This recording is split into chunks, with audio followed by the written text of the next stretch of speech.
please. Oh, yeah. All right, cut the music, cut the music. Yes, yes. The machine, yes. Don't worry, I didn't drive out here not to tell that story, okay, guys? You think they gave me all these cameras and I won't bring that up? Yeah, I am the machine. I'm also a father of two with high blood pressure. And possibly an inactive thyroid because my wife scheduled a fucking blood panel this week. She goes, I got you a blood panel. I thought we should know if something's wrong with you. I go, I'm shooting a special on Friday. Do you think maybe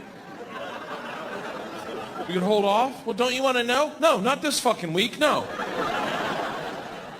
I didn't even know men had thyroids. I'm being dead serious. Doctor's like, does your dad have a thyroid? And I was like, I don't think so. He's like, holy cow, are you serious? How about his dad? And I go, no, definitely not, yeah. You should know if something's wrong because you have children. Fuck that. I did not sign up for this responsibility to be a grown-up. I don't know if you guys feel the way I do, but just like, growing up sucks dick. Kids, I got two kids. I got Georgia is 11, blonde hair, blue eyes, real smart, and I got another one.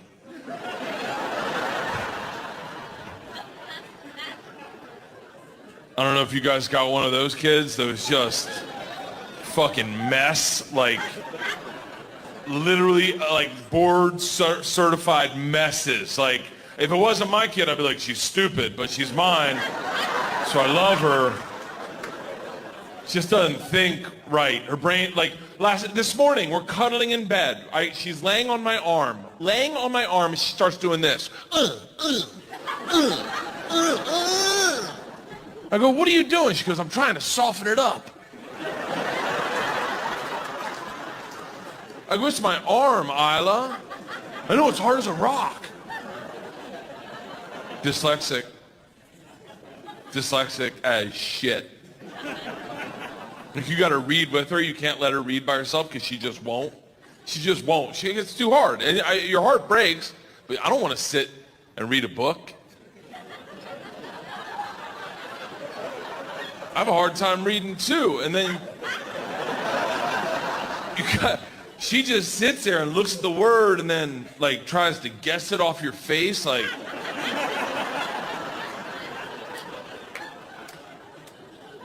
Pterodactyl? No, it's the Isla. Very few books you're gonna read in your life are gonna start off with pterodactyl. Crocodile? No, the car, Isla. The car.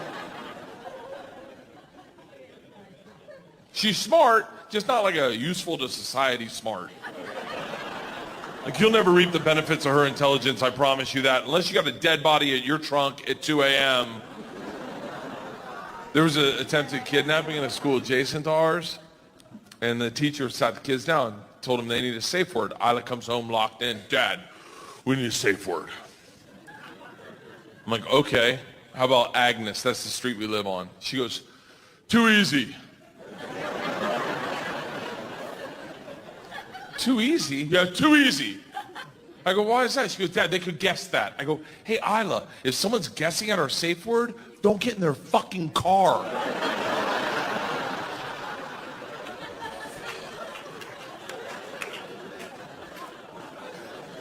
I go, how about Priscilla? That's our dog. She goes, are you even thinking? I go, what do you think it should be? She didn't even miss a beat. She goes, how about motherfucker?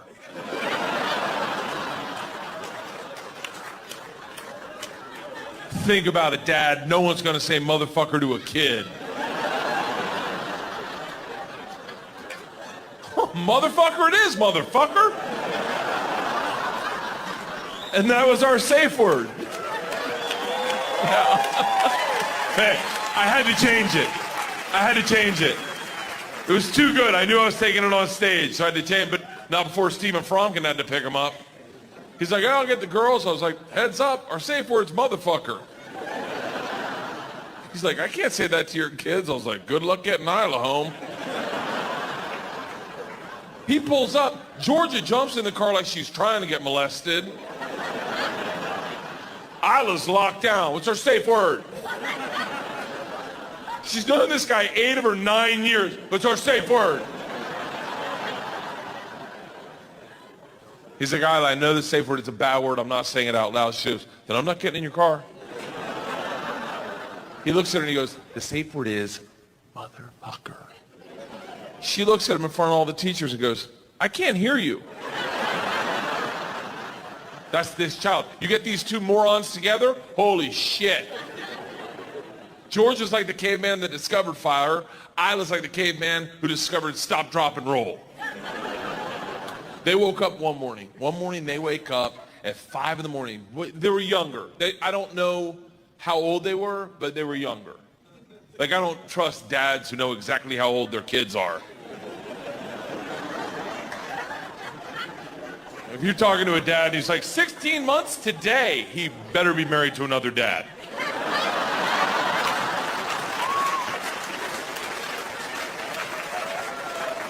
And I don't mean that homophobic. I'm not homophobic at all. I'm not. I'm definitely not. I'm more like a homochondriac. Like, I'm comfortable if you're gay. I'm comfortable with your lifestyle. I'm just afraid one night you'll get me drunk and trick me into it. And I'll like it. That's my fear. I'll like it and I'll be good at it. Line them up.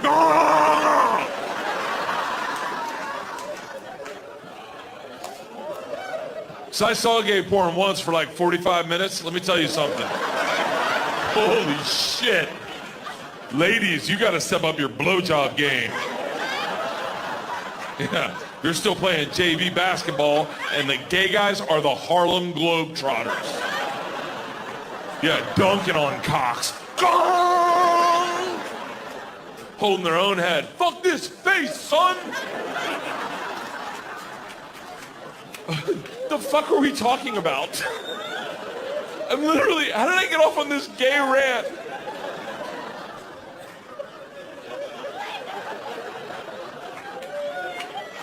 The fucking... Oh, my daughters! Huh. Gay guys chugging cock. Oh, my daughters. Okay, here we go. This'll work. My daughters woke up at 5 in the morning. 5 in the morning. They were younger. They were like 3 and 5, 4 and 6. They weren't wearing watches. So they wake up at 5 in the morning. 5 in the morning. 5 in the fucking morning, because they're training to be farmers or some shit. Either that or they're on a meth lab out of the closet. I don't know. All we hear is them laughing hysterically on the baby monitor like two homeless guys that just found a 20. So I go downstairs. This is what I see. Isla, my baby, is naked, which isn't weird because apparently one time I told her sometimes you gotta let your shit breathe. We only know that because that's what she told the preschool teacher. Yeah, on the swing set. In a dress, just airing her shit out, just... For JJ!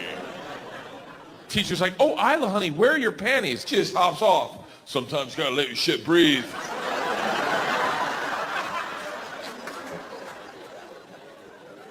Isla's in the Isla's naked. George is in the rocking chair laughing hysterically, and our dog's sitting in between them like, I don't fucking know. So I come in, I'm like, hey guys, it's really early in the morning. Mommy and I are still sleeping. What could possibly be so funny? George gets in my face and goes, Daddy, you gotta see baby Isla's new trick. It is hilarious. I said, what is it? She goes, no, I don't want to spoil it for you, Dad. You gotta see it. Isla, show Daddy the trick. So Isla, my baby, the lunatic, the naked one, real quick, takes her finger and shoves it up her ass. Don't fucking judge me. You think I was ready to parent that? It's 5 in the morning.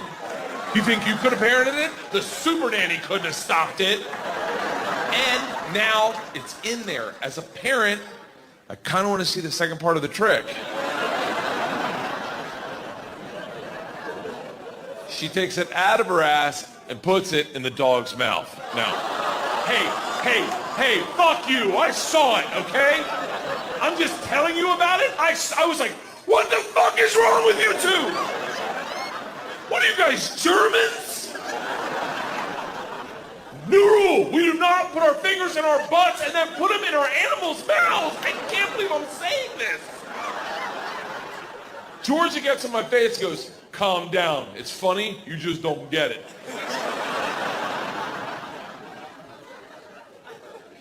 What part of that trick is funny, Georgia? She didn't even miss a beat. She goes, we've been doing it all morning. And the dog doesn't know it's poop, Dad. I'm like, fuck it, do it again. They do it again, the dog comes right back like, what's on the finger? What's on the finger? Holy shit! What's on that finger? What's on that finger? So an hour later when my wife woke up, I'm like, you gotta see Baby Isla's new trick. She's like, what is it? And I was like, I don't want to spoil it for you. You gotta see it. Isla, show mommy the trick. And Isla just goes to town. Wham! Wham! My wife's like, what the fuck is wrong with you? I'm like, give it an hour, it gets funnier. The dog doesn't know it's shit. No, watch the dog. It's a rescue, it's fine. Kids. It's the fact that you think about them all the time. You nonstop. I jumped out of a plane with Rachel Ray. Is she here?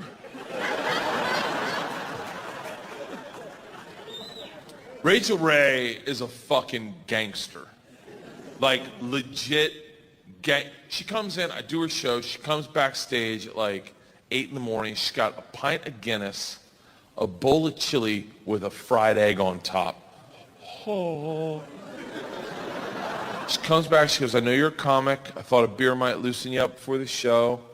I don't know if you like a chili with an egg. I'm like, As she hands it to me, she goes, what's one thing you'd never do on your show, Bert the Conqueror? I have a show, Bert the Conqueror, where I do extreme activities. She goes, thank you. Yeah, thank you. She goes, what's one thing you'd never do? And I had an answer. It's skydiving. I go, I know, I never go skydiving. She goes, really? I go, never. I don't want to go. She goes, awesome. I'll see you out on stage. I was like, oh, I wonder why she asked that. I get out on the stage, and the first thing she says to the crowd is, all right.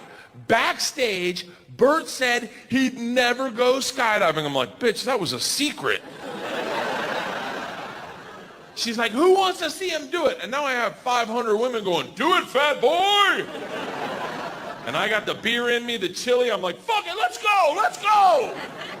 2 weeks later, I'm strapped to a dude. You know that's how you skydive? Just strapped to a dude in a prison rape harness. That's how you skydive. Just strap, and he tells you when to walk, when to sit. It is massively emasculating. Has anyone ever been skydiving in here? You've been. And so you get in the plane and you're sitting in a dude's lap. You're sitting, your Navy SEAL moment, and you're sitting in a dude's lap. And I start shaking because I'm nervous. I'm like freaking out. And he can feel me because I realize as we go to taxi, I realize I haven't flown sober in 20 years.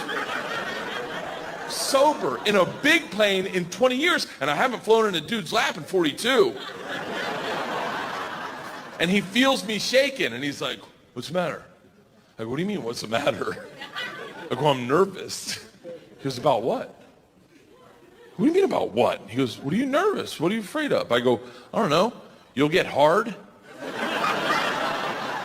You'll get hard, that'll trigger me. I'll get hard. We'll both get hard, then we'll jump out of the plane. Our chute won't open, and that's how 2 backpackers will find us.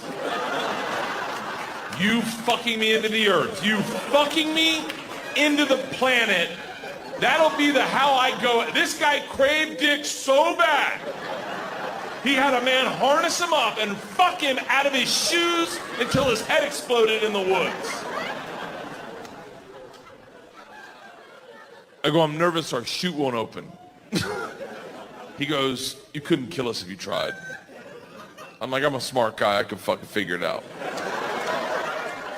I lean over to Rachel and I grab her leg, just grab her leg and I start squeezing. She goes, what's the matter? I go, I don't want to do this. She goes, I think you're doing it. She's like, you're at the front of the tube of toothpaste. Everyone's out behind. You're definitely going. I go, no, I don't want to. And she goes, look, and now the engines kick in and she starts yelling at me. She goes, look, you'll be fine. Whatever you do not watch me go out the door. You will freak the fuck out. I'm like, who taught you how to talk someone off a ledge? We get up to our cruising altitude. Her and her dude get up perfectly, like Danny and Sandy, just wop, bam, loom, wop, bam, boom. She posts up at the door, looks me in the eyes, does her read, one take to camera. I'm Rachel Ray, I'm at 13,000 feet with Bert Kreischer, we're about to jump from an airplane. Who's ready? Who? Yellow or whatever. And then fucking, let's go. And then looks at me and goes, Bert. I'm like, yeah. She goes, don't watch this. And they get sucked out of the fucking plane. And I have panic shoot out of my asshole. I grab onto the cameraman who's not wearing a parachute. There's an open door at 13,000 feet, and as soon as I touched him, he just starts kicking me. Get off me, asshole! Sound guy posts up in the corner with the boom mic like a gladiator. Get him down! Get him down! My guy just takes over and baby Bjorns me. Here we go. Takes me to the corner and I lock in. I go, I'm having second thoughts. He's like, we're going in 3. I'm like, I'm not hard yet. We're going in 2. And I was like, you go by yourself. I'll meet you down there. And then he says, oh my God, what's wrong with your straps? I'm like, what? And we go scream into the earth at 100 miles an hour. This guy's in my ear like, do you want to catch up with Rachel? I'm like, fuck her, she's dead to me.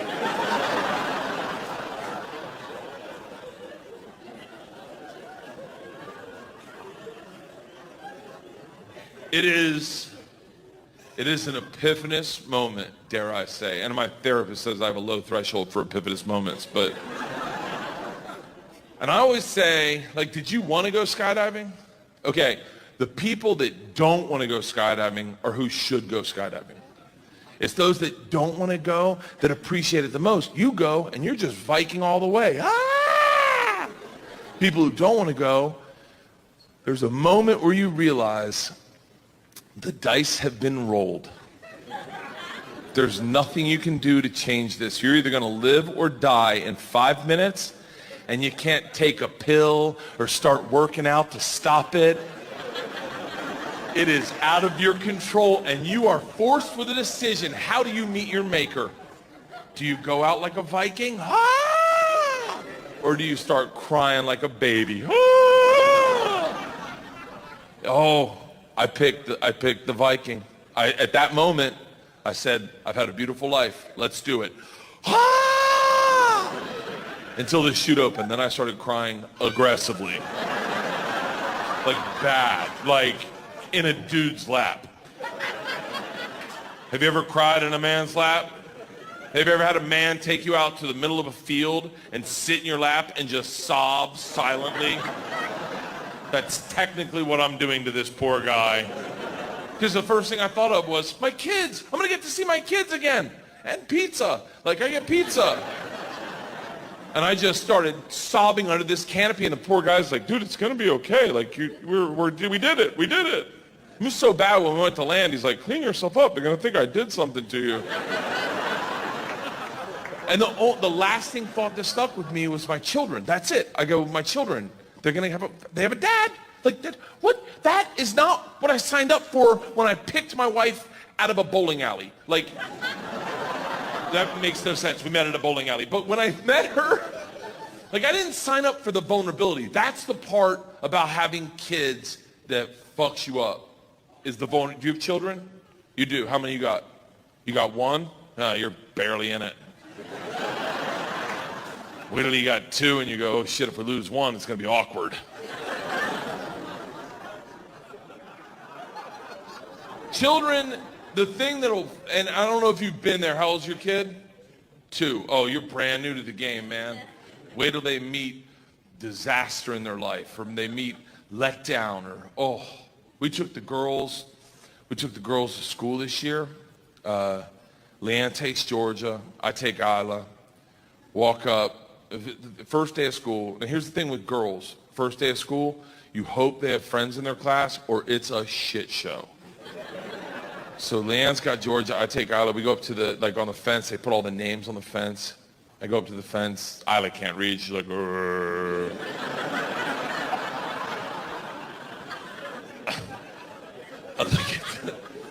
I look at the list, room 9, I walk over to room 9, here's what I see, as we walk over to room 9, this is the first kid I see, Chinese kid, short, dumpy, big like baby beluga head. His hair starts in the middle, right? And he's just got this stare like a dog who's got peanut butter stuck in his throat. Like,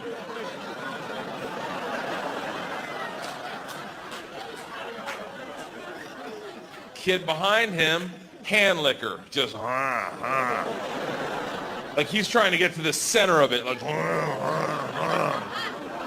kid behind him, tippy toe walker. You know that kid? Handful of Pokemon cards. Huh? Anyone want to trade? Anyone want to trade? Isla sees this and is like, can I talk to you for a second? We go over to the handball courts. I sit down. This is what's happening. Isla's got her head back like this. I don't know what she's doing. She's got her head back like this. What she's doing is she's holding the tears in her eyes. Don't get me fucking started. She brings her head down to me, and when a tear falls out, she looks at me dead in the eyes, and she goes, Daddy, am I in this stupid class? I didn't fucking sign up for this, okay? I was a goddamn stallion when my wife found me. A untethered, beautiful animal just running at my own speed. I was gorgeous. No one controlled me. I decided what I wanted to do. If it rained, I'd run in the rain, just mist coming off my mane and tail and just rearing up outside the village for all the villagers to see. And my wife was this diseased settler with rickets, like, I need me a stallion. So she snuck up on me with a bag of carrots. Carrots are blowjobs. And was like,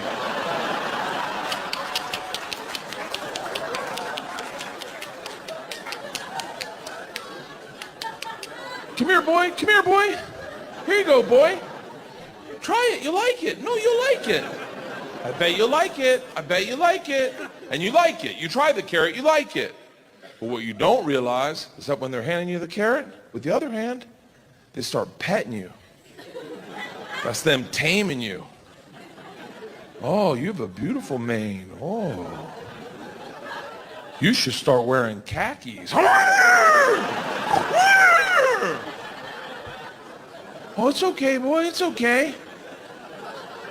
You should get rid of your Jeep. And then, one day, out of nowhere, the petting makes sense. You feel them pet you, and you're like, oh, yeah, huh. Maybe I should go to the dentist more than once every 10 years. And then, you don't even realize it, but one morning you go to run, just like you used to run, just like everyone loved to watch you run. And as you take off, you feel someone pull back on the reins, like, whoa, we don't do shots at a child's party.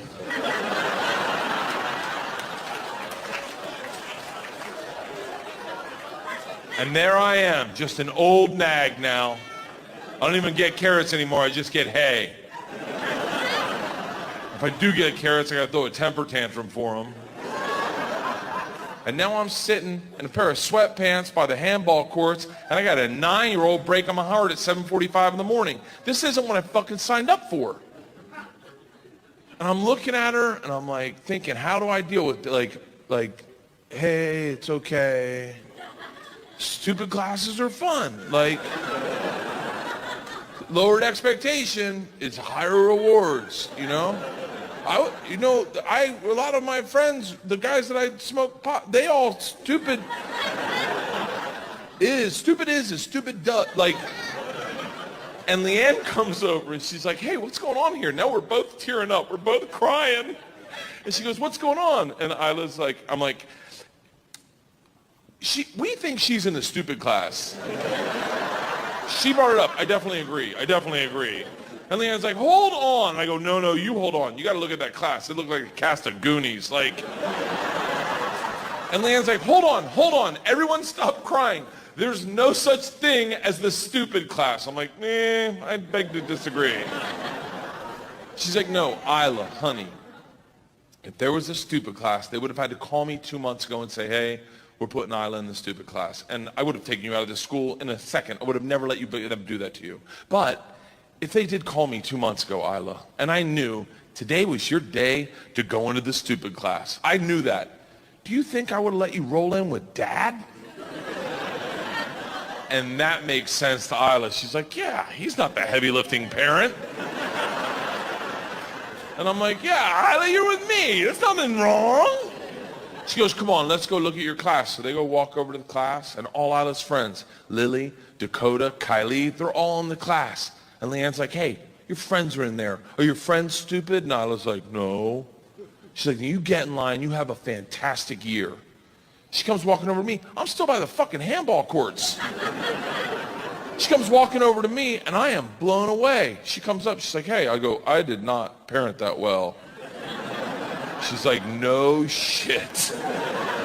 I go, I thought she was in the fucking stupid class. Leanne's like, she is.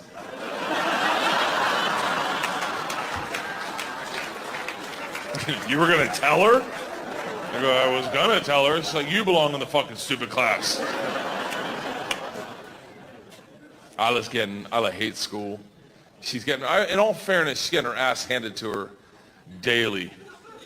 Like, it's bad. When you're dyslexic, it's tough. I dropped her off like probably 2 weeks ago.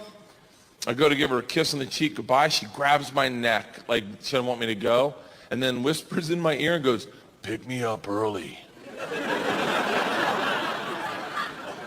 I'm like, well, let me run that by Mom. She goes, hey, hold on. Do you have to run it by Mom? And now she's in my head. I'm like, yeah, fuck that bitch. I make the calls around here. If I want to pick you up, I'll pick you up early. I go, but wait, what do you mean? What time? She goes, listen, Mom's got therapy at noon. She leaves like 11:15. If you show up at 11:30, you got to pick me up anyway. She'll have no idea you got me early. I go, well, what did I say? She goes, tell him I have a dentist appointment. I go, how long have you been thinking about this? She goes, Dad, tell him I have a dentist appointment. I promise no one's going to know. I went, okay. I go home. I feel like I'm about to commit a bank robbery. I'm sitting on the couch, and Leanne just gets up. She's like, oh, 11:15, I got to go to therapy. I'm like fucking clockwork. She leaves. I'm like, screw it. I'm picking her up early. I go into the office. I don't even have to say anything. I walk in. They're like, are you Isla's daddy? I go, I am. They're like, her tooth has been killing her all day. Isla comes out of the nurse's office, ice pack on her cheek, eyes are like, start the car.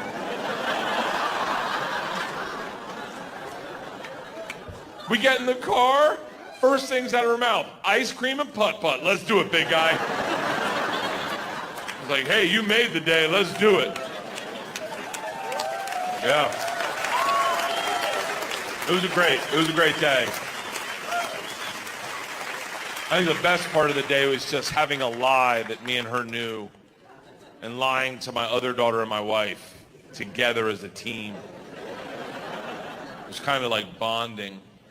And I put her to bed that night. I go, listen, if I ever cheat on your mom, I'm going to need your help. I'm not cheating on my wife. I'm not cheating on my wife for numbers of reasons. This being one.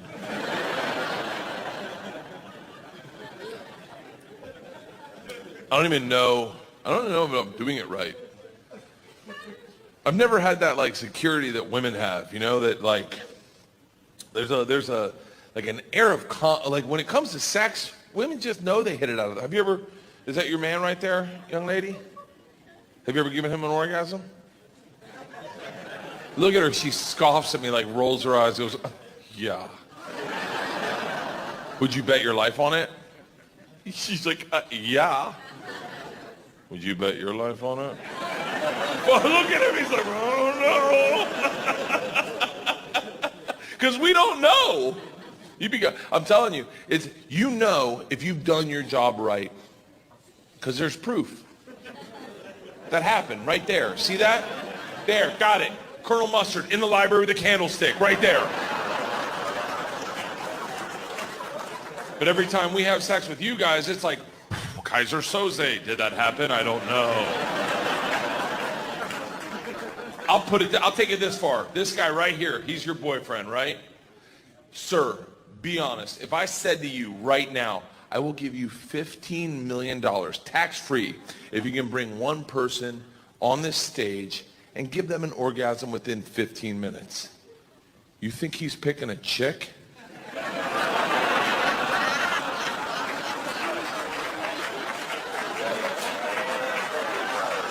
Fuck no. Look at him, he's already standing up. He's like, I'll jack you off right now. Put in work, let's go. Start the car. Time! You think he's gonna pick a chick? You think he's picking his chick? No way. Too complicated. I don't want to face the audience. You face the audience. Oh my God, it's bright. They're all staring at me. I can hear people laughing. They're making fun of me. Just stop it. Don't worry. I'm sorry I messed this up. And he's definitely not picking another chick. You think he's gonna roll the dice on a brand new chick? Try to figure that out with the clock running, just. Back and like this, or Cinnabons? No, paint the fence. What? Okay, yeah. Okay, the in, go, you ever done that one? You ever try the one where you go in the garage, but up where you keep the bikes? You ever tried that? And you fiddle with the bikes? Come hither, bikes, come hither. Come hither, bikes, come hither. I fucked that one up. Tried it, went right past the bikes. Ended up in the attic. Just ripping out insulation like a raccoon. Just. It was so bad, the homeowner had to come out and be like, everyone out of the fucking garage!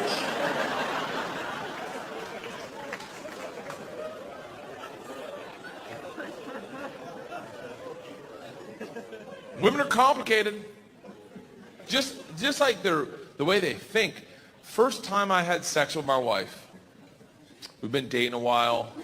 It's that beautiful moment, I don't know. We've all felt it where you're making out on a couch and then you undo the shirt and your heart skips a beat. And you're like, oh God, this is happening. This is really happening to me.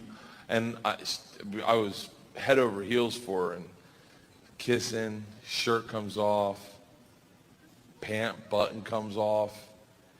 She stops me, she goes, there's something I need to tell you. I was like, this bitch has herpes. And I start thinking about it in my head, like, does it matter? I mean, I'm 28, I made it this far. I think they gotta have an outbreak. What are the odds it's the outbreak season? And if you wear I don't even know, but if you wear a condom, does it? I don't know, but in my head, I'm like, I wish I had paid more attention in health class.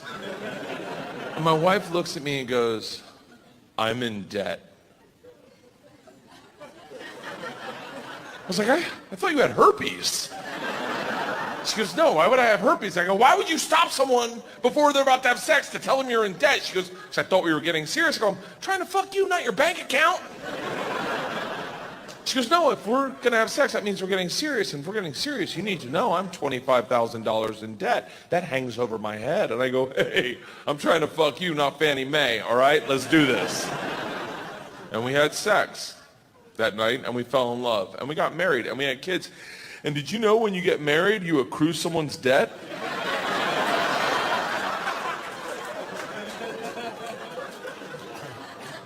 I wish she had had herpes. What's crazy now is there's like a thing in our relationship. I don't know that this happens to everyone, but like nowadays, we almost get more passionate talking about money than we do sex. Like it's easier for us, like we talk about adding on to our house, we're like, ooh, oh, you wanna go open a bottle of wine maybe, huh? Talk about a brand new bathroom, huh? What the fuck? And then you have sex and it's just like, it's almost, I don't mean to like suck the romance out of it, but like I don't hit on her. I'm not gonna fucking hit on my wife. Get shot down by your wife. Do you know how humiliating that is? To be like, hey, what do you think? Hey, get the fuck off me. Okay, awesome. Now I feel like a human piece of garbage. Cool. I can't fuck anyone in the world, especially not you, and that's how, oh, this is great. You ever try to pull out a brand new move in the bedroom? I tried to do reverse cowgirl. I said to her in the middle of having sex, I go, hey, you want to try reverse cowgirl? She looks at me and she goes, where did we hear about this?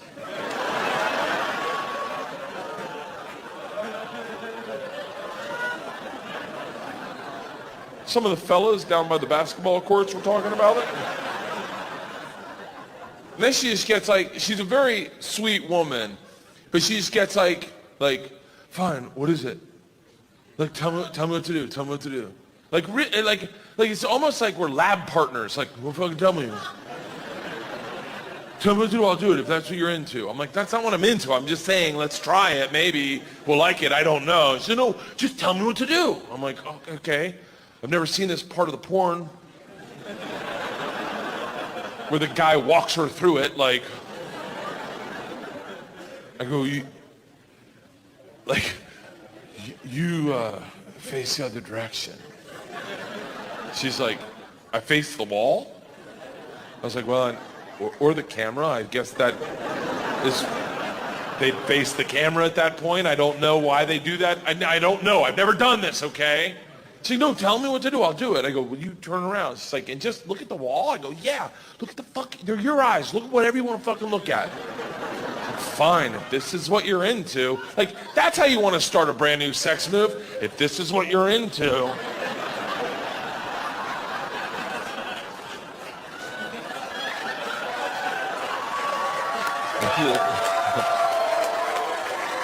Is this right? Like we're on a motorcycle. Is this right? Yeah, I mean, do I hold on to your feet? That's not sexy. Just looking at your feet. I'm just looking at your feet right now. I'm like, you can look at whatever you want to. Are you looking at my butthole? Is that what you're looking at? Does this turn you on to look at my butthole? Okay, I'm starting to feel disconnected. I'm feeling very disconnected. I'm being very disconnected. I'm like, can you just not be the person I own a home with and be a whore for 5 minutes?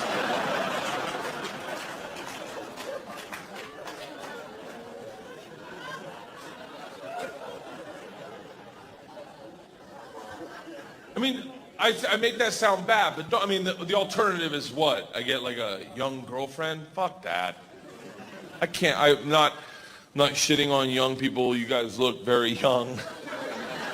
I'm sure it's very fun to get naked with you and touch you. That part's not bad. It's the talking to you afterwards that would be somewhat problematic. Like, I don't know, what would I say to like a 22-year-old girl after sex? Like, hey, do you want to play on your iPad? Oh, Snapchat's got some new apps. Cool. I need a ride or die bitch. I need a woman. I need a woman with some flaws. A woman with literally a kind of girl that'll blow you and book you a cardiologist appointment. Kind of woman that'll blow you to spite a runny nose. Just, that's a woman for you right there. Just taking one for the team. Yeah.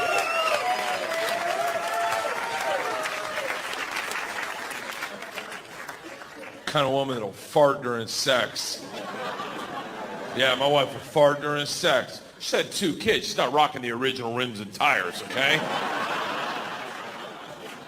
2 kids, she's riding dirty on 22s, just boom, boom, boom. Boom, boom, boom. Nip it in action, sip it in the bud, everlasting, outlast everlasting. There goes an eargasm. It's true. Ladies, I hate to say this, but after 40, vaginas start aging exponentially. Like dog years, just. Not that, no, listen, it's not just you. It's all of us. I mean, men, once we get 40, our dick starts doing this Benjamin Buttons thing where it looks younger and younger. Like, I think our bodies get bigger and our dick stays the same size. Looks like a squatter in the middle of a bustling city, like, hell no, we won't go. I get naked now, and that's love. When your wife sees you naked, when your dick's the smallest it's ever been, like right after you get out of the gym and she just sees it and goes, oh, little guy. Look at that little, can I flick him?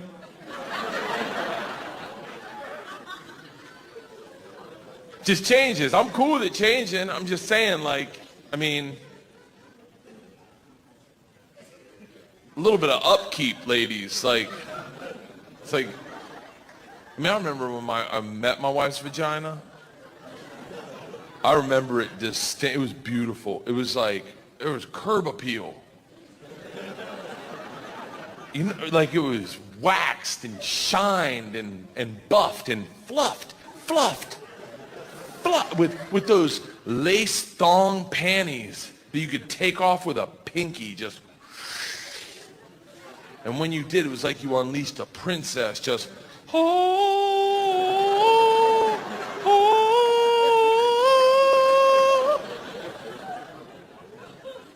I saw it the other day. Ooh.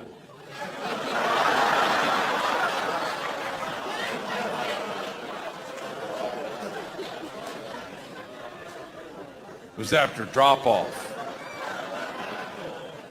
I had to pull off those big comfort cotton panties. The ones that don't give you a yeast infection, you know, those ones just... all the hair's matted down. Looks like the crazy cat lady's house. And it's just staring at you like, hey, my man! Young blood! Young blood, can I get a cigarette?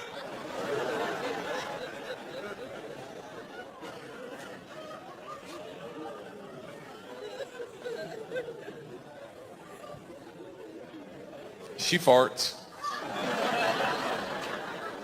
Not like for money, but just it happens. Not all the time. I mean, not all the time, but I wouldn't bet against it. I take the over. But that's part of marriage. That's part of marriage. Is that is part of love, is when you accept a person for their flaws. And like that, and that's when you know you're a man. When your woman farts during sex because you move her over too quickly and she just farts and you don't say a fucking word. And you go, I didn't hear it, I love you. She's like, I didn't hear it either, I love you. The dog's up on the bed. Are we farting? I'll take it this far. My wife's farted during oral sex. You know what they call that? Commitment. When you take one on the chin for the team, just, you're like, whoa, what the fuck?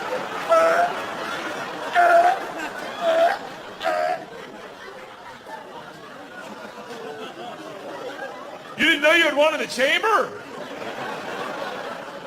No, you gotta warn me. I'm still down here. No, you could have shit in my mouth. No, I have a beard. It's still in here. And then she starts crying. I go, what the fuck are you crying about? I'm the one in the hurt locker. She's like, you're going to talk about this on stage. You're fucking right, I am.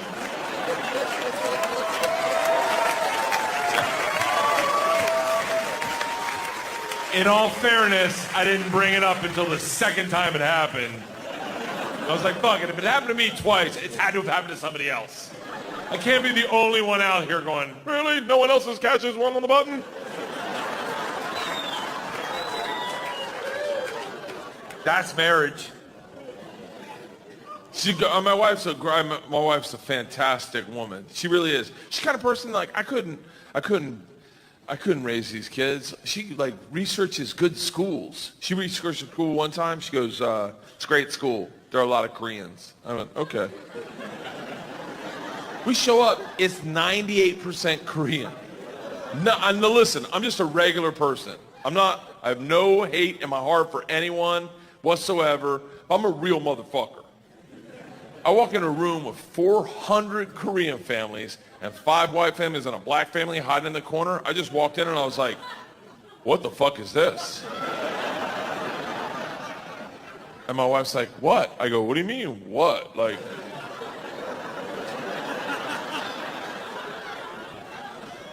she goes, what? I go, the fucking Taekwondo tournament going on in here. You don't see this? Am I the only one that sees this? She's like, babe, I said there was going to be a lot of Koreans. I'm like, bitch, a lot of Koreans is 7. This is a dickload. This is a boatload. You should have said, you want to go to North Korea? Because that's where we are right now. She go, maybe if you get to know some of the parents, you won't have a problem with it. So I go over to the white and black people hiding in the corner like, I'm here. What are we going to do?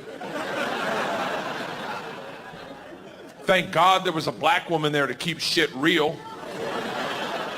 First words out of her mouth. You see all these motherfucking Koreans? I just met my best friend. It is a beautiful moment when a black woman and a white man can commit a hate crime together.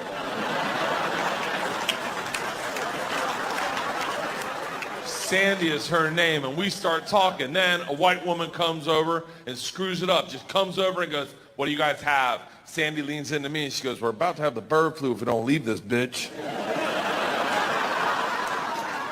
The lady goes, what? And Sandy just looks at me and goes, they're your people, you handle this.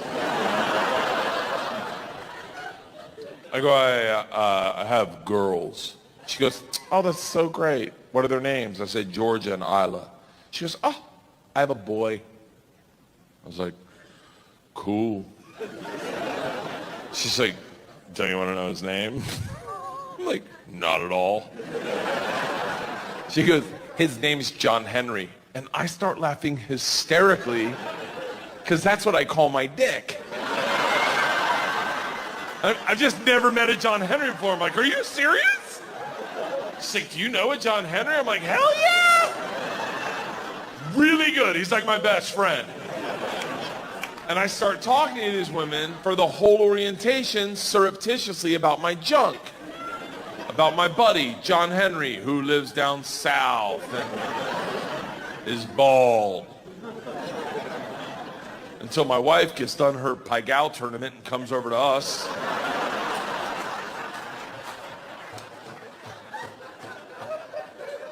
It's like, what are you guys laughing about? And this woman's like, you're never going to believe this. My son's name is John Henry. My wife's like, oh, that's what he calls his dick.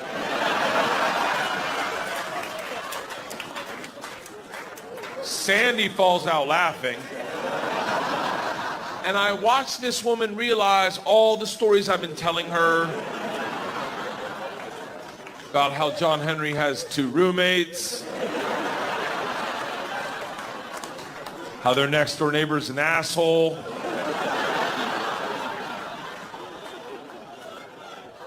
how he tells everyone he's 6 foot, but he's really 5'7".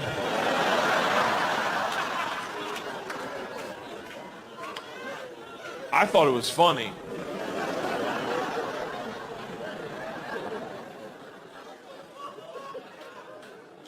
I think what I find funny, I don't think other people find funny. I have like a disturbed sense of humor sometimes. Like I checked into this hotel room one time in Cincinnati, and I had like 5 bags with me because I was on the road doing Travel Channel stuff and doing stand-up. So I had 5 bags with me. This bellman, tall, young, skinny, black kid. Oh, why's it gotta be black, Bert? Because he fucking was.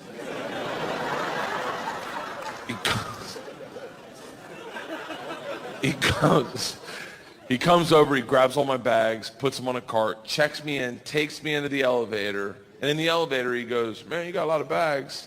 What do you do for a living? I go, I'm a comedian. He goes, you put all your gags in these bags? Immediately I'm horrified because I think he thinks I'm a prop comic. And so I'm trying to think of a joke. The whole ride in the elevator, I'm trying to think of a joke to make this kid laugh, but I can't think of anything. We get up to our floor, door opens, and as soon as it opens, the door next to us opens, and an older white guy walks out, like maybe 67 years old. Bam, and he walks out just behind us, and as we walk down the hallway, he walks right behind us. Kids pushing, I'm walking. This guy's right here, 5 feet behind us. As we walk, bam, we take a left, he takes a left. We take a right, he takes a right. He's keeping pace with us. You want to be like, hey, asshole, you just fake tie your shoe for a little bit or jog past us, but you're creeping us out, George Zimmerman. So finally, we get to the very end of the hall. My door is the last door on the left. And it turns out the old man's room is right next to mine. Now, it's been uncomfortable. I haven't made this kid laugh yet. So as a joke, as the guy goes to open his door, I lean over and I go, hey man, if you want, we can open up the connecting door and we can hang out this weekend. He was not ready for that. And now he can't get his key to work. He's like,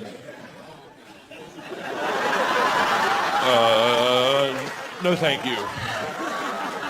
No, I'm good. And I said, no, think about it. When was the last time you made a new friend? We'll talk each other to sleep at night, wake each other up in the morning. I got towels, you got towels, you know. He gets his door open and he goes, I don't think I want that to happen. But before he can close it, I stop and I go, well, listen, if you change your mind, just knock and scratch. He looks at me dead seriously. He goes, I probably won't be doing that. I look over to the kid to see if I made the kid laugh. He's already in the room. I did the joke for nobody. I literally walk in the room and he's not even like putting the bags up. I'm not being, but like he's just dumping them on the floor, like flipping them on the floor. And now I'm like, I gotta tip him, but I don't know how much to tip him. I normally tip $5 for a bag, but it's 5 bags, it's $25. He just put them on a cart. But here's the problem. I'm doing the math in my head. In front of him, I'm going, oh, it's $25. A lot of money for just flipping them on the thing. Right? The kid sees me doing this and he goes, sir, you don't have to give me anything. I said, oh my God, I'm so sorry. I got to give you something. You brought them all the way up. He goes, no, that's what I got hired to do, was to take your bags from your car to your room. That's what I get paid for. You don't have to give me anything. I go, no, but you brought them all the way up. I got to give you something. And he goes, no, you don't. Just knock and scratch. I'm like, seriously? He's like, dead serious. So me and this kid go up to the door.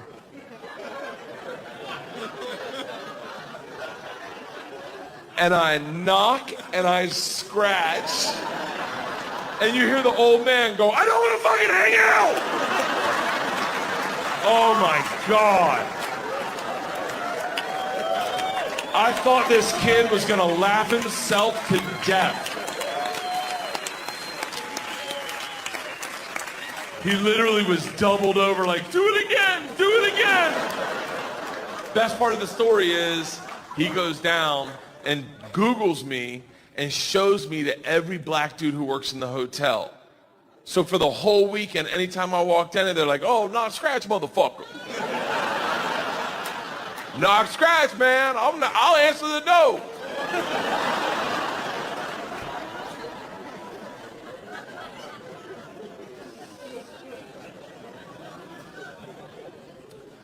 I fought a bear one time. Yeah. I used to have a show on FX called Hurt Bert where I took dangerous men's jobs. It was a TV show. It was back in 2002, I think.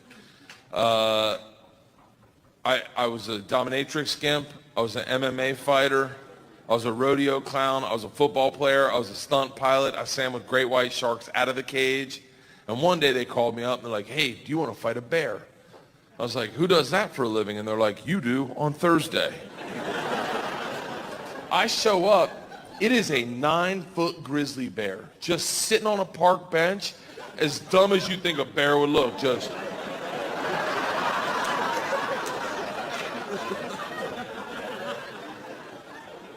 So I go up to the bear. I'm like 28 years old, probably. I go up to the bear and I stick my hand out in front of his snout so he can get my scent. The trainer sees this and he goes, what are you doing? I go, I'm letting him get my scent. And he goes, hey, buddy, this is a grizzly bear, not a labradoodle, okay? He goes, we have protocol. I go, what's that? And he pulls me over the side and he hands me 5 marshmallows. He goes, when the bear's not looking, take a marshmallow, put it in your mouth. Then, nonchalantly, walk in front of the bear like, huh? Show him the marshmallow like, huh? And allow him the opportunity to engage you and take the marshmallow out of your mouth with his mouth. This way he'll learn to trust you. And I was like, fuck that. Who thought of this, the bear? Is this the bear's idea? And the guy just looks me down and he goes, hey, this is how we do it. My whole crew's behind him like, this is how we do it. This is how we do it. So I don't know any better. I'm 28 years old. I go behind the bear, I take a marshmallow, I put it in my mouth, I walk in front of him like a street hooker, like, huh? Huh? Huh? Huh? Huh? The bear sees the marshmallow and lights up just like, I'm going, he rushes me with the grace of a frat boy at 5 a.m. and tongues it out of my mouth. Bears never brush their teeth. I'm making out with a homeless person 5 times in a row. Just.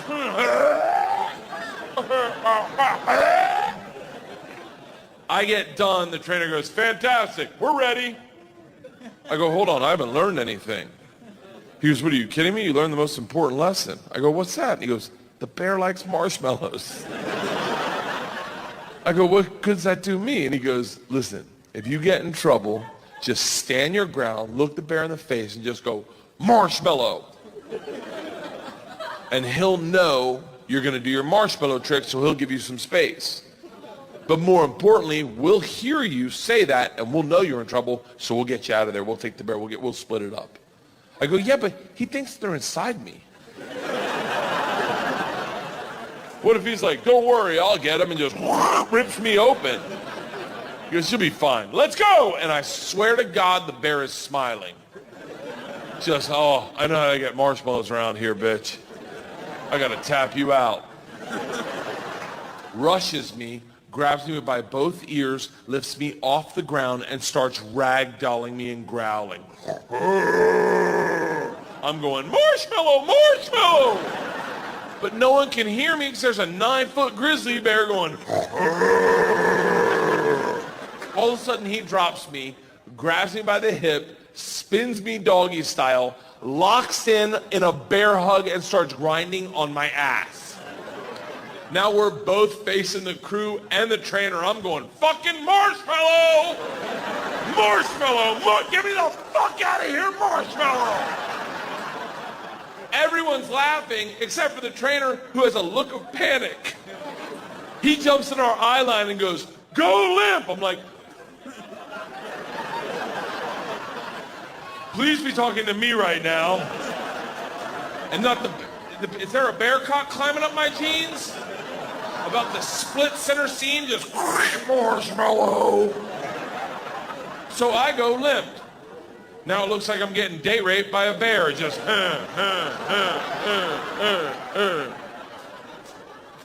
I slide out of his grip, and that's the last thing I remember, because apparently his instincts took over, and he sat on my face. And the best way to get bear balls out of your mouth isn't by saying marshmallow.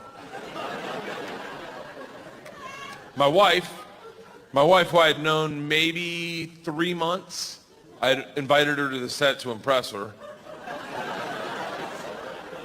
My wife's a redneck, like a legit redneck, like hardcore, like her parents met on ancestrymingle.com. Like,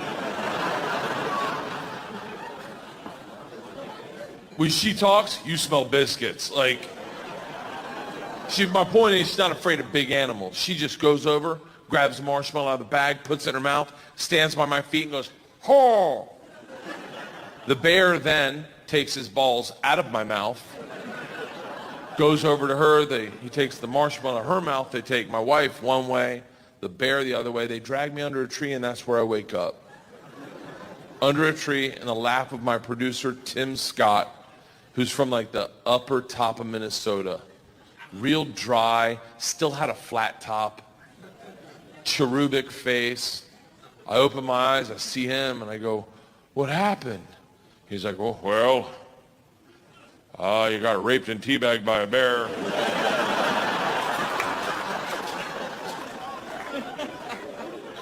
"You might want to get tested." He's like, "But that girl, that Leanne girl, I think she saved your life." And my wife comes over at that moment, like it's in a movie. Like, my wife just comes walking over. Her body's blocking the sun. All I see is like an orb around her. And she leans in, and as she does, you can see the sun running through her hair light. She just looks me in the eyes. She goes, "Are you okay?" And I looked up at her at that moment. And we all know that moment when you know without a doubt that's the moment. And I know you're like, "Really? That's when you knew?" Oh, fuck it. This is my narrative, okay? I looked up at her from the ground and saw her with a halo from the Lord himself and knew without a doubt I would never do that for her. Still wouldn't. When I was 22, I got involved with the Russian mafia. Here's how it happened.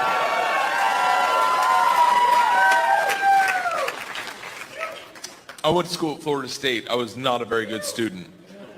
I was there like 7 years. I was there in most of the 90s. I was in college longer than grunge music was around.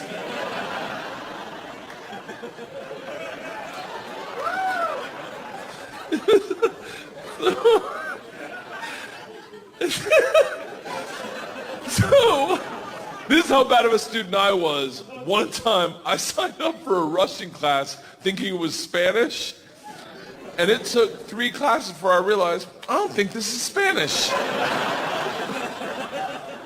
So I got it to lead. The teacher, who was hot, he definitely worked out.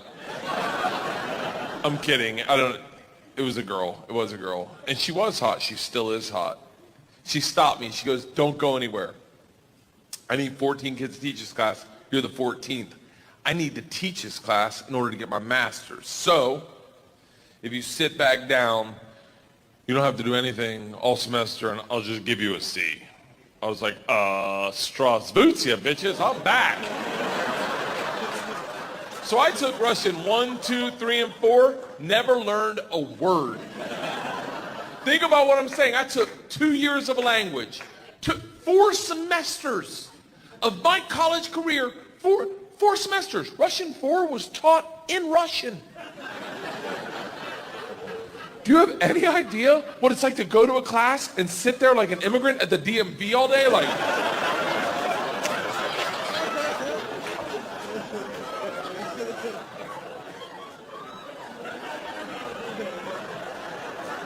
the end of Russian 4, same teacher pulls me aside. She's like, "We're taking a trip to Russia. If you go, you'll get a minor." I was like, "Okay, hold on. You know, I can't really speak, read, write, or understand the language, right?" She's like, "I'm fucking well aware of that."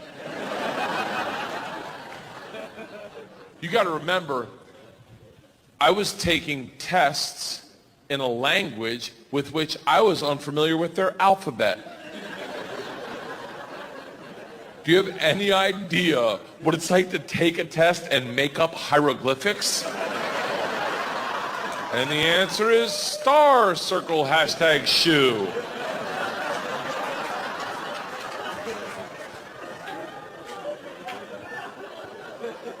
She goes, it doesn't matter. We need kids to make this trip happen. And if you go with all the classes you've taken and the ones you will take, dude, you will get a minor. And I was like, that's all you had to say. Let's go to Russia and fuck some minors. It was different minor, obviously. Learned that the hard way. So we went to Russia in 1995. This is when the mob ran everything, and they told us that our very first night. They sat the whole class down. They're like, listen, we have paid off the mafia to keep you safe. In exchange for our money, they give us 2 young gangsters. I'm in the room like, this trip just got fucking awesome. The word for gangster in Russian is banditi. They go, these banditi are going to live with us. They're going to walk you to class. They're going to walk you back from class. They're going to take you on field trips, walk you back from field trips. Do not speak to them. They're in the mafia. Do not look at them. Do not engage them. Do not interact with them. I was like, they're going to be my best fucking friends. So the first night I grab a bottle of vodka and a 6-pack of Baltica, which is our local beer, and I planned a sentence. I was going to say, Strasvutia, меня зовут Bert, очень приятно, я работаю кошка.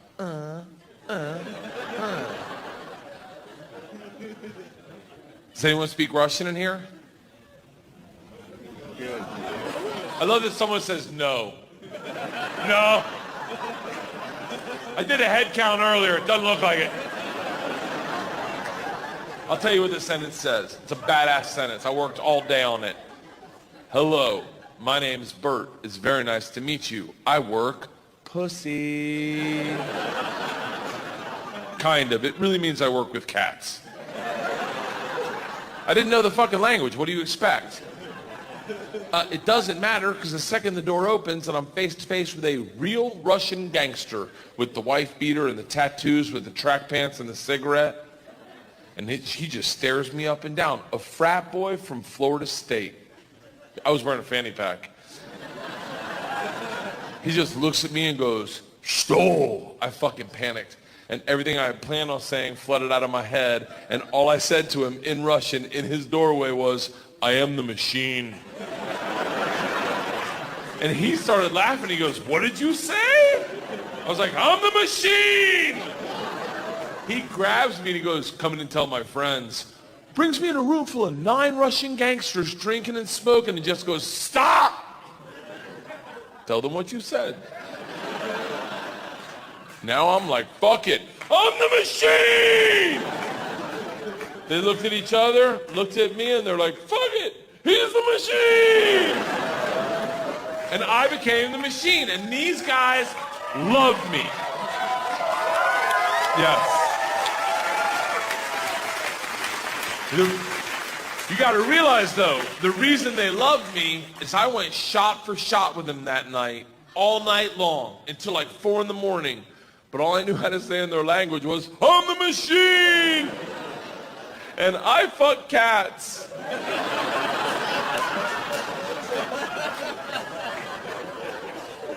So we did everything together.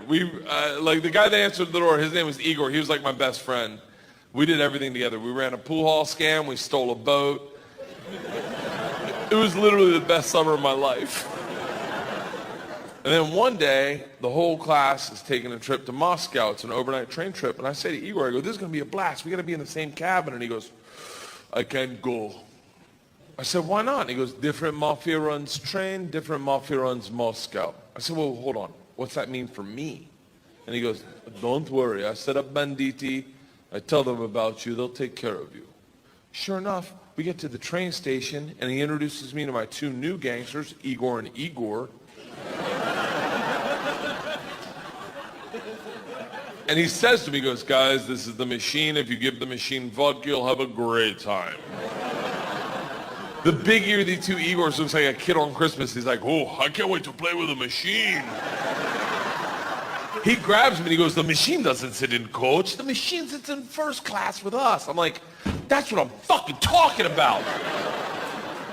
We go to first class and it is pimped out with booze, food, and here's the real gangster part. Second the train takes off out of the station, everyone that works on the train comes in to pay their respects.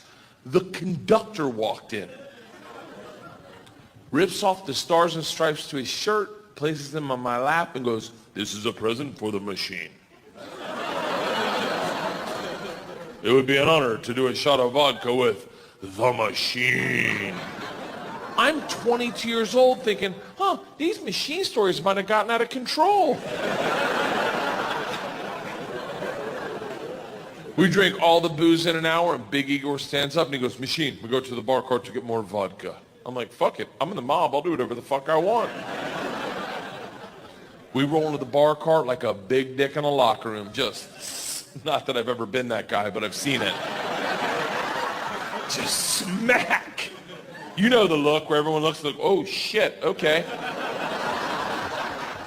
Oh, someone's here, okay, all right.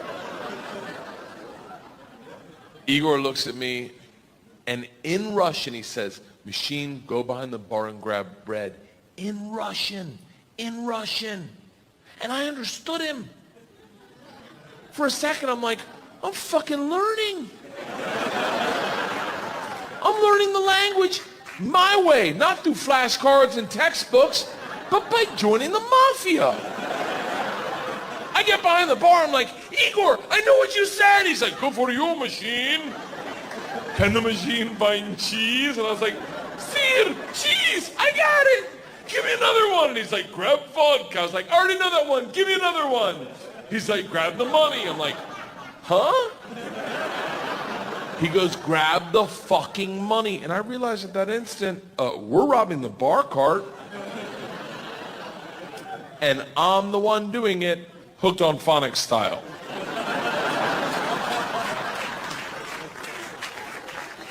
I grab the money, walk out. 2 of my classmates see me and they're like, you're in so much trouble. Go back to our first class cabin and within 5 minutes, the head chaperone of this train trip, not the whole trip, just this train trip. She was an English teacher who did not speak Russian, who hated me before I robbed the train. She comes over to our first class cabin and swings the door open with that like liberal arts confidence, just.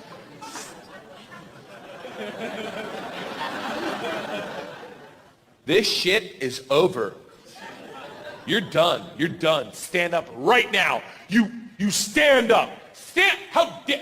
You're done. Stand up. And Big Igor looks at me confused, then smiles, takes a big sip of vodka, spits it in her eyes and goes, no one talks to the machine like that.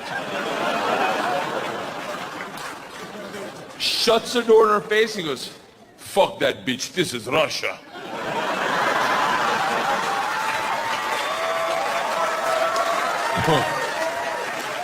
Don't worry, machine, when it gets dark, we have a good time. I'm like, what the fuck are we doing when it gets dark? Reaches in his pocket, pulls out a ring of keys, and he goes, we're robbing the whole fucking train.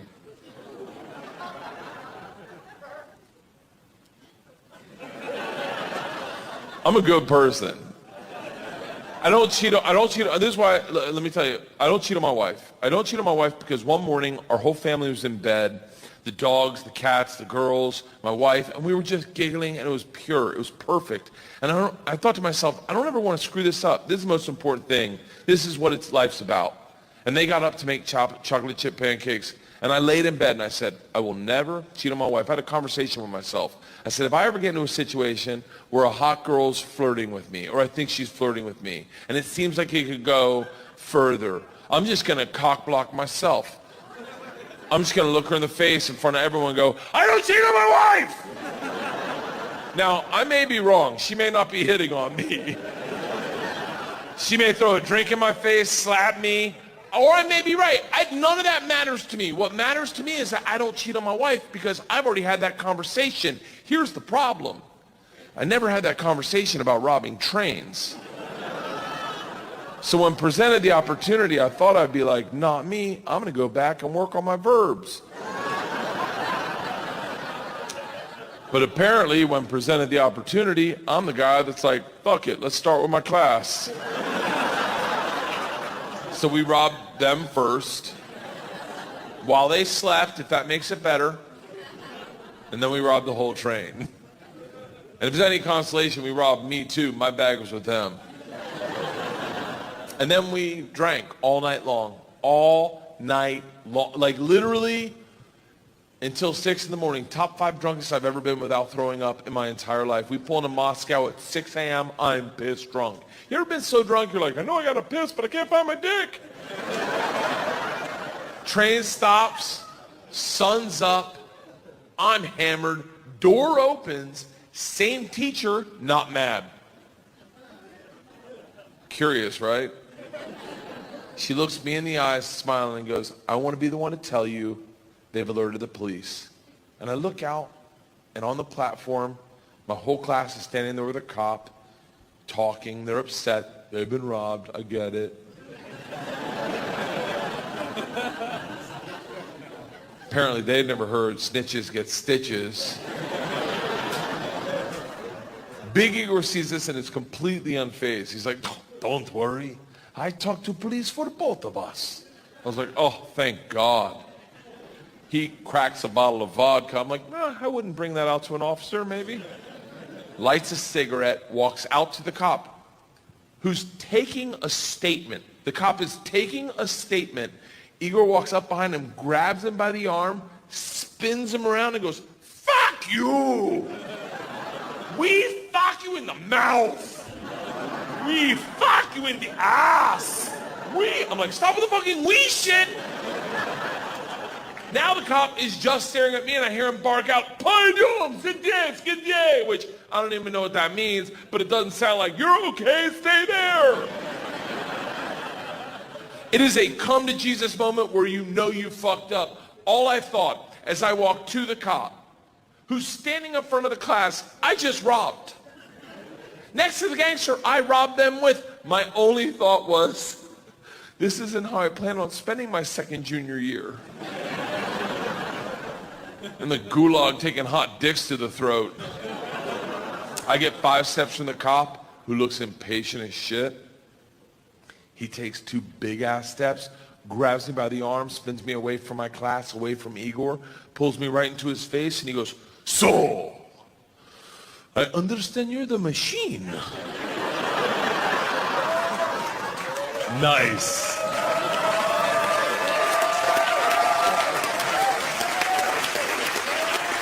Tonight, you party with us. I was like, what? He's like, tonight you party with us, yes? And I looked at him and I was like, wait, I'm not in trouble?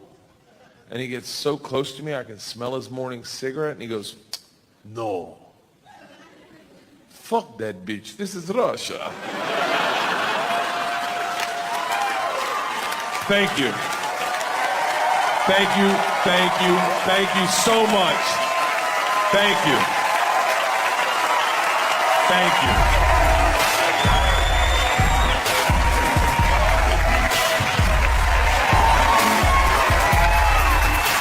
Thank you so much.